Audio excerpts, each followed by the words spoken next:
Some of my shots were falling, which helped, and I was just getting good looks, and that helped a lot.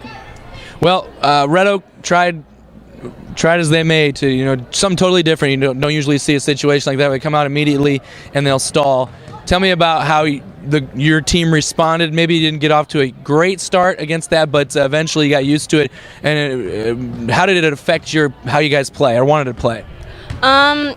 It kind of affected us, not being able to go out and play tough defense because they were stalling. It was just really different. No team's ever really stalled against us, and they even did that when we were ahead. But I mean, when we were ahead, that helped us because we didn't really have to play much defense. To beat Red Oak, I know you played, I think, 3 straight years in a regional semifinal, and I know you were a part of a couple of those, and you lost to them. What is it, even though it's a totally different team, what's it mean to you to just get this victory? It feels great to get a victory, especially against Red Oak, because they've always been a tough rival, so it feels good.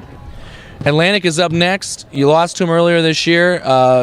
Close game in Atlantic. What do you remember from that game, and maybe explain what needs to happen on Wednesday for things to end up differently? The first game we didn't really play very well, so the upcoming game we need to definitely play better defense and get good shots and just move the ball around. Okay, congrats. Appreciate it. Thank you. We just matched up and tried to put a little more pressure on them. Not something that we'd like to do is guard people at half court, but you just adjust the situation. I think we got beat on a couple times on a back door, just a couple times, and then fortunately though, I thought we rebounded real well, and so when they did get a shot, they didn't get too many, and we made enough points on offense to have a pretty comfortable lead the whole game. McKaya scores 19, Red Oak scored 16. That was kind of an interesting situation. She obviously got some layups there at the end, but she played well tonight.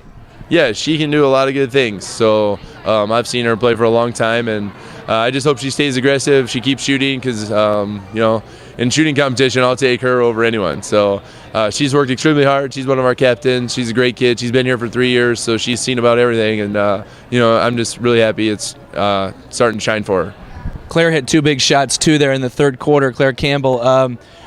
What does it mean for your offense to have girls like her step up? You've even got some other options there from 3, Mariah Munsinger, other girls that can shoot from the outside. What does that do for your offense?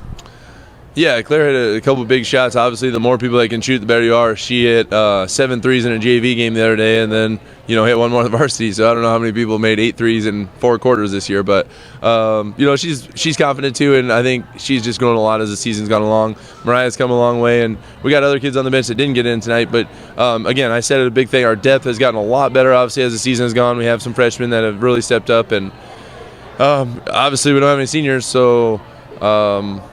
Experience was one of the things that kind of hurt us at the beginning of the year, and now, everyone's played a year, so you don't really talk about freshmen anymore. You just talk about people who are ready to go, and, I think Claire Campbell wants to play more than anyone, and she plays super hard, so happy for her. Good team win, and we're excited to move on. 2 totally different teams, but I got to ask you, does it feel good to get this Red Oak monkey off the back? It feels good to win the first round. Anybody you play, you just want to move on. So we beat them, and now we'll move on to Atlantic. Talk about that team, that Atlantic team, very veteran team, and a team you lost to earlier this year. What can you tell me about that game, maybe what needs to change? Yeah, that was before Christmas. Again, I think it was our 5th or 6th game over there. They have a great team. They have some experienced players, Aaron Olson and Williams, and I think everyone's played for 3 or 4 years, now I think about it. So, those kids are hungry. They've had a good year. I give them a lot of credit. They had a couple tough years. We've been through the same thing. So they've developed and kept fighting, and, it should be a battle. It's here, so we're happy about that. And again, that was one of those early games our kids hadn't played a whole lot, and this will be a completely different game. Whether whoever wins or loses, it's going to be a battle. So the whole game will be. It's going to be fun, I guess. So if you don't have anything to do, I think Wednesday night Shenandoah, it's going to be 2 good teams, and we're excited to see who wins. Well, you convinced me. I'll be here. Hey, thanks. Thank you very much.